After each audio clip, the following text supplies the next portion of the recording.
मैं कहना चाहता हूं कि राज्यपाल महोदय ने से जो सरकार ने अभिभाषण पढ़वाया, उसमें पिछले एक साल में ऐसा कोई भी कार्य आप नहीं बता पाए जिससे माताओं, बहनों, किसानों, व्यापारियों, मजदूरों, कर्मचारियों, अनुसूचित जाति, अनुसूचित जनजाति, अन्य पिछड़ा वर्ग, अति पिछड़ा वर्ग, स्पेशल पिछड़ा वर्ग, आर्थिक पिछड़ा वर्ग, धार्मिक अल्पसंख्यक, नौजवान, किसी भी वर्ग का किसी भी तरह का भला आप है वो कर पाए। और लेकिन पूरे प्रदेश के अंदर त्राही त्राही मची हुई है और आपने पढ़वा दिया कि हर वर्ग का जीवन बेहतर हुआ है। बिंदु संख्या 2627 में आपने ऊर्जा, कोयला उत्पादन, वितरण की स्थिति को बेहतर होना बताया। लेकिन यदि मैं कहना चाहता हूं कि यदि राजस्थान प्रदेश के अंदर कोयले की और उत्पादन की स्थिति बेहतर है तो छबड़ा पावर प्लांट को जॉइंट वेंचर के नाम से एनटीपीसी को क्यों सौंपा जा रहा है? और इसी तरह से और जो राजस्थान के अंदर जो थर्मल पावर प्लांट है उनको भी चुपके इस तरह के समझौते राजस्थान की सरकार क्यों कर रही है? पूरे राजस्थान के उत्पादक के जो कर्मचारी हैं वो धरना हड़ताल पर हैं, धरना प्रदर्शन कर रहे हैं और अब सरकार किसी भी तरह का कुछ भी बताने के लिए अभी तक तैयार नहीं है। और उसके बाद जॉइंट वेंचर के माध्यम से एनटीपीसी को ये पावर प्लांट सौंपे जाने के बाद जो कर्मचारी अधिकारी है उन कर्मचारी अधिकारियों की क्या स्थिति होगी और उसके बाद उनमें आरक्षण की क्या स्थिति होगी? जो SC, ST, OBC, MBC जो कर्मचारी उनकी आरक्षण स्थिति क्या होगी वो भी आप अभी तक पूरी तरह से नहीं बता पा रहे हैं।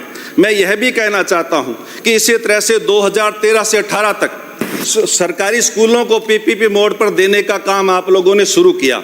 हर जिले के अंदर 4-4 स्कूल देने तय किए, 2 शहर के थे, 2 ग्रामीण के थे और 2 जो श्री गंगानगर जिले के अंदर 2 शहर के जो स्कूल थे वो दोनों मेरे सूरतगढ़ के स्कूल थे।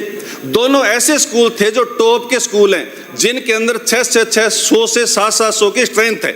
यानी आप जो इकाइयां सौंप रहे हैं वो इकाइयां हैं। इसी तरह से आप लोगों ने हॉस्पिटल भी PPP मोड पर 2013 से 18 में दिए, तो वो इकाइयां आप लोग सौंपने का काम कर रहे हैं जो सबसे अच्छी चल रही है। आज राजस्थान प्रदेश के अंदर सबसे कम लागत में बिजली का उत्पादन कोई इकाई कर रही है तो वो छबड़ा की इकाई कर रही है और उसके बावजूद भी छबड़ा इकाई को आप देने का काम कर रहे हैं। राजस्थान के किसानों को 6 घंटा बिजली आप लोग नहीं दे पा रहे हैं। राजस्थान के किसानों को आपके पास बिजली के लिए LT लाइन आपके पास नहीं है और ट्रांसफार्मर चेंज करने के लिए एक महीने तक किसान है वो इंतजार करता रहता है।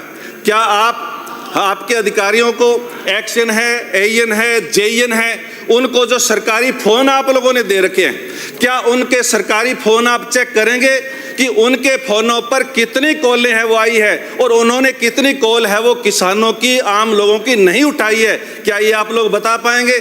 आप लोग ये बताने के लिए तैयार नहीं है। क्या इसकी आप लोग जांच कर सकते हैं? और यदि उन्होंने रात को जब किसान पानी लगाता है उसको कम वोल्टेज मिलती है, उसकी मोटर है वो जल रही है, एक महीने के अंदर सभापति महोदय 2 बार किसानों की मोटरें जल रही है और ये खामियाजा किसानों को कम वोल्टेज की वजह से भुगतना है वो राजस्थान के अंदर पड़ रहा है। 2 घंटे भी आप पूरी बिजली नहीं दे पा रहे हैं। आज मेरा एक पर्सन लगा हुआ था जो 22वें नंबर पर था, आया नहीं, लेकिन उसके अंदर आपने बताया है कि सिर्फ सूरतगढ़ तहसील के अंदर 7269 घरेलू कनेक्शन बिजली के ऐसे हैं जिनके मीटर है वो जले हुए हैं या खराब है और 1828 कृषि के मीटर ऐसे हैं जो जले हुए हैं या खराब है। तो ये लगभग 10,000 हो गई। सूरतगढ़ तहसील के अंदर 10,000 मीटर उपभोक्ता ऐसे हैं कृषि के और घरेलू के जिनको आप 200 यूनिट जो बिजली फ्री मिलनी चाहिए से 1 महीने की वो नहीं दे रहे।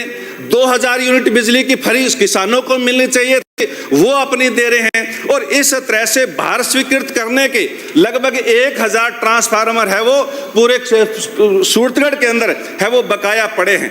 आपको मैं बिल दिखाना चाहता हूं कि आप लोगों ने जो बिल निकाले हैं, ये बिल अध्यक्ष महोदय को एक बिल जो 53,000 रुपए घरेलू बिल आया है, एक बिल है जो 15,000 रुपए घरेलू बिल आया है, एक बिल है वो 21,000 रुपए जो घरेलू बिल है, एक बिल है वो 22,000 रुपए जो घरेलू बिल है। जिनके जीरो के बिल आते थे कांग्रेस के राज के अंदर, उनको आप 22,000 के, 25,000 के, 50,000 के घरेलू बिल है वो आप दे रहे हैं। और उसके बावजूद भी इस तरह की स्थिति आप लोगों ने पैदा कर रखी है।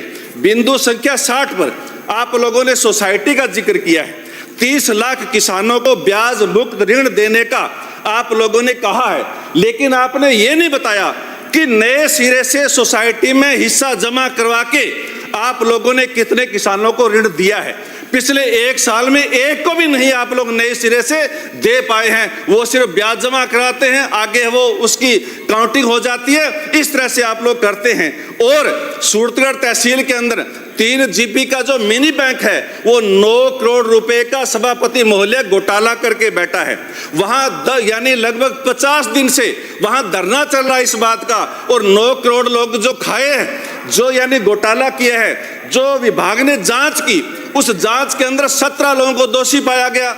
लेकिन सभापति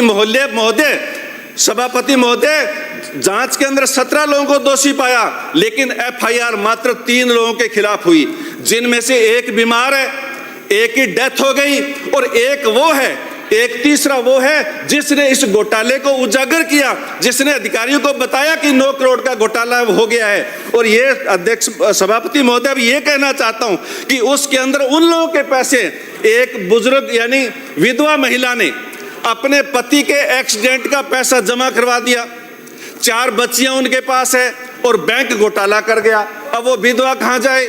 एक व्यक्ति किसान ने अपने जमीन बेच करके और बैंक के अंदर पैसा जमा करवा दिया, आगे जमीन नहीं खरीदने के लिए उसने साई दे दी, अब बैंक घोटाला कर गया। अब वो बताओ आगे जमीन कहां से खरीदे, उसकी साई भी डूब गई और वो पैसा भी नहीं दे पा रहा है। ये हालात इस तरह की हैं।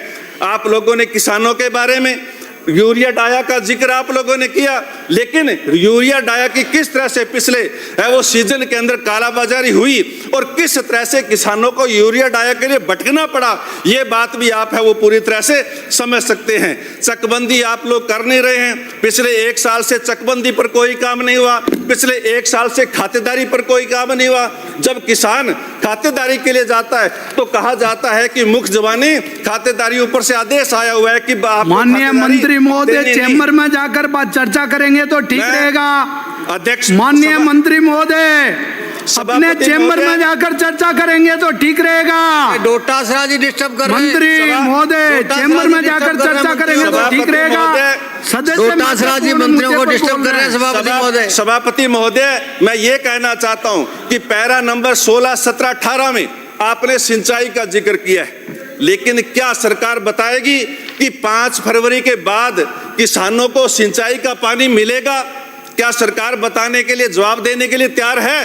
कोई पानी यानी सिंचाई का नहीं है। आप लोगों ने और अशोक गहलोत साहब ने जो खाले बनाए थे और जो आगे बढ़ने थे, वो काम आपने रोक करके उन्हीं पैसों को दूसरी तरफ डाइवर्ट करके आप लोगों ने एक सबज बाग दिखाने का काम आप लोगों ने किया है। और राजस्थान प्रदेश के अंदर प्रधानमंत्री फसल बीमा योजना की हालात क्या है? रवि 2023-24 का जो बीमा मिल जाना चाहिए था अब तक, अभी तक वो बीमा है वो नहीं मिला है। यानी बहुत से पटवार मंडल ऐसे हैं जहां के बीमे को कैलकुलेट अभी तक नहीं किया गया है। बहुत से पटवार मंडल ऐसे हैं जहां आपत्ति लगा दी, DGRC की मीटिंग के अंदर आपत्तियों को खारिज कर दिया गया, लेकिन इसके बावजूद भी STAC के अंदर मीटिंग लगा करके यानी आपत्ति लगा करके और उन्होंने इस जो बीमा मिलना चाहिए था उस बीमे को निस्तारण न करने के बजाय आगे खिसकाने का काम है वो सरकार ने किया है। और फसल बीमा को आप लोगों ने पूरी तरह से मजाक बना करके छोड़ दिया है। JJM योजना का जिक्र बार बार कर रहे हैं, लेकिन क्या JJM योजना के अंदर आप लोग पिछले 1 साल से ठेकेदारों को पैसा दे पा रहे हैं? ठेकेदार इसलिए काम नहीं कर रहे हैं कि उनको पैसा नहीं मिल रहा, और यानी कर्मचारी इसलिए काम नहीं कर रहे हैं कि उनके पास कंपोनेंट नहीं है। कर्मचारी ये कहते हैं कि हमारे पास लीकेज निकालने के लिए सॉफ्ट सॉकेट तक नहीं है, और 1-1 महीने तक खराब पड़ी हुई आपकी वोटर है वो वोटर वेंडिंग वाले के पास पड़ी रहती है, इसलिए कि उसको आप पैसा नहीं दे पा रहे हैं। ये हालात आपकी इसके बारे में है। महिला सुरक्षा, बेटी पढ़ाओ बेटी बचाओ का तो सत्यानाश आप लोगों ने कर ही दिया। न तो आप लोग बेटी को पढ़ाने का काम कर पा रहे हैं और नया बेटी को बचाने का काम कर रहे हैं। अभी अध्यक्ष महोदय, सभापति महोदय, मैं आप लोग के माध्यम से कहना चाहता हूं कि आप लोगों ने विश्वास दिलाया था पिछले अभिभाषण के अंदर कि राज्यपाल महोदय ने आपने ये कहा था कि एक पेड़ मां के नाम, लेकिन मैं कहना चाहता हूं कि खेजड़ी के पेड़ जो दादी ने लगाए थे वो तो आप काट रहे हैं। राजस्थान के अंदर धरने प्रदर्शन हो रहे हैं और आप पेड़ है वो मां के नाम लगाने की बात आपने कर रहे हैं। मैं कहना चाहता हूं शुक्र है सभापति महोदय कि आपने अपने पूरे के पूरे भाषण के अंदर महात्मा गांधी और बाबा साहब अंबेडकर का जिक्र किया है, लेकिन महात्मा गांधी ने जिस तरह से सामाजिक सौहार्द बना करके पूरे देश के अंदर रखा, उस सामाजिक सौहार्द को बिगाड़ने का काम आप लोग कर रहे हैं। और जिस तरह से बाबा साहब अंबेडकर ने देश को संविधान देने का काम किया, उस संविधान को खत्म करने का काम भी और संवैधानिक संस्थाओं को खत्म करने का काम भी आप कर रहे हैं। सभापति महोदय, आपने मुझे बोलने का समय दिया, बहुत बहुत धन्यवाद। डॉक्टर विश्वनाथ मेघवाल साहब।